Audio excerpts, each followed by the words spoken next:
Hello everyone, আশা করি সবাই ভালো আছেন। আজকে আরেকটা নতুন রেসিপি নিয়ে আপনাদের সাথে হাজির হয়েছে। এটা একটু ডিফারেন্ট রেসিপি। এটা হলো এক ধরনের মাছের টকের রেসিপি। তো সেই রেসিপিটি আপনাদের সাথে শেয়ার করব।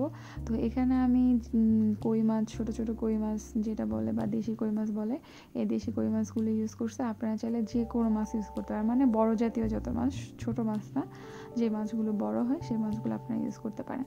তো আর বিশেষ করে মজা লাগে এসব কই, ট্যাংরা, টাকি এসব মাছ দিয়ে।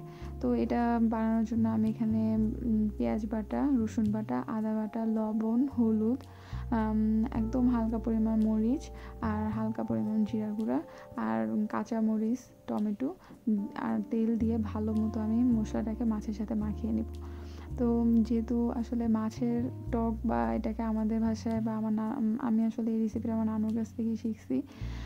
আমাদের নানুর বাড়ি যেহেতু চাঁদপুর, তো চাঁদপুরের ভাষায় এটাকে টক বলে। তো আপনাদের ভাষায় এসব এই তরকারিটাকে কী বলে আসলে আপনাকে জানাবেন। আমরা মাছের টকই বলি। তো টকটা আসলে আমরা যে কোনো টকই ইউজ করি। টক মিন্স আপনি আম দিতে পারেন, জলপাই দিতে পারেন, মানে টক জাতীয় সব কিছুই দিতে পারেন। তেঁতুল না দেওয়াই ভালো, মানে আম, বিলম্ব বা কামরাঙ্গা, জলপাই এগুলো দিতে পারেন। তো আজকে যেটা করা হয়েছে, আমি আগে থেকে বিলম্ব, আপনারা চিনেন নাকি আমি জানি না, বিলম্বটাকে ভালো মতো সিদ্ধ করে এটাকে ব্লেন্ডার করে একটা হাঁড়িতে রেখে দিছি। দেন আমি এটাকে ইউজ করব। তো এখানে একটা কড়াইতে, যেহেতু আমি আগে থেকে তেল মাছের সাথে দিয়ে রাখছি, আমি এখানে কোনো তেল ইউজ করিনি। একটা কড়াইতেই, শুকনো কড়াইতে আমি এটা ঢেলে দিব। বাটিটাতে আমি মাছগুলো মাখিয়ে রেখেছিলাম, সেই বাটিটা ধুয়ে এখানে আমি পানি দিয়ে দিব। তারপরে জাল দিয়ে আমি মাছটাকে একটু ভালো মতো কষিয়ে নিব।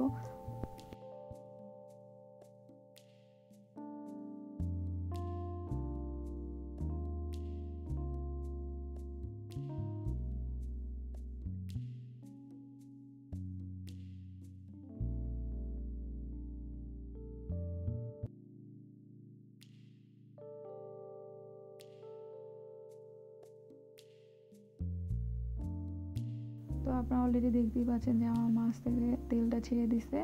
এখন সেই বিলম্বটাকে ব্লেন্ডার করে রাখা, সেই বিলম্বটাকে আমি এখানে দিয়ে দিব। আপনারা একটা কাজ করতে পারেন, আমটাকে সিদ্ধ বা আম আস্ত এখানে দিতে পারেন। যেভাবে আপনারা ডাল ইউজ করেন, তারপরে জলপাই কেটে কেটে ইউজ করতে পারেন, সমস্যা নেই। আমি এখানে আমাদের গাছের বিলম্বটাকে সিদ্ধ করে দেন এটাকে ব্লেন্ডার করে ঝোল হিসাবে এখানে দিয়ে দিয়েছি। দেন আমি এটাকে ঢাকনা দিয়ে ঢেকে রেখে দেবো। সো টকের ঝোলের জন্য আমি এখানে ভাতের মাড় ইউজ করতেছি। আপনাদের কাছে যদি ভাতের মাড় না থাকে, অনেকে রাইস কুকার ইউজ করে, সেক্ষেত্রে বাসায় ভাতের মাড় নাও থাকতে পারে, তখন আপনারা হালকা একটু ময়দা পানির সাথে মিশিয়ে বা কর্নফ্লাওয়ার পানির সাথে মিশিয়ে এখানে ঝোল হিসাবে ইউজ করতে পারেন। আসলে টকের ভিতরে ঝোলটাই মেন। আমার কাছে কেন জানি না মাছ টাছ ভালো লাগে না, ঝোলটাই বেশি ভালো লাগে। তো সেটা আপনারা আপনাদের চয়েস মতো ঝোলটা দিতে পারেন। তো আমি এখানে আবার ঢাকনা দিয়ে ঢেকে রেখে দিছি। দেন আমার কাছে মনে হচ্ছে লবণের পরিমাণটা কম, তাই আমি একটু লবণ দিয়ে নিছি। যখন উঠানে চলে আসবে, তারপর আমি ধনিয়া পাতা দিয়ে দেন টকটা উঠিয়ে নিব। আপনারা একবার হলো বাসায় এই রেসিপিটা ট্রাই করবেন, যারা আসলে একটু দেশীয় খাবার খেতে পছন্দ করে। সো তাদের কাছে আশা করি এটা অনেক বেশি ভালো লাগবে।